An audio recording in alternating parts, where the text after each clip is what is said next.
ఎందుకు ఈ మాట చెప్తున్నా అంటే, పౌలు ప్రార్థన యందు దేవుని యందు విశ్వాసం కలిగి ఎంతో మరి భారము కలిగి పరిచర్యను కొనసాగించాడు. ఎంతో మరి చదువుకున్నటువంటి వ్యక్తి.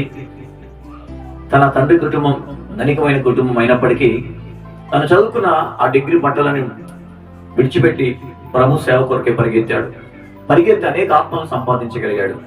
అందుకే ఆయన మాట్లాడుతూ తిమోతి అన్నాడు, తిమోతి, నేను పోరాడి తిని నా పరుగును తుదముట్టించానయ్యా, ఇక మీదట నువ్వు పోరాడు, నువ్వు పరిగెత్తు అని తిమోతికి చెప్పుకుంటూ వచ్చాడు. ఈరోజు ఈ మాటలు వింటున్న మనం అందరం కూడా గమనించాలి. నువ్వు ఒక సేవకునివే కానీ సేవకురాలువే కానీ లేదంటే ఆ సేవకుల కింద అసిస్టెంట్ గా ఒకవేళ మీరు సేవ చేస్తున్నట్లయితే పరిశుద్ధాత్మ మీతో మాట్లాడుతున్నది మాట, సేవలో ముందుకు పరిగెత్తండి. సమయం మనకి లేదు, సేవలో ముందుకు పరిగెత్తండి.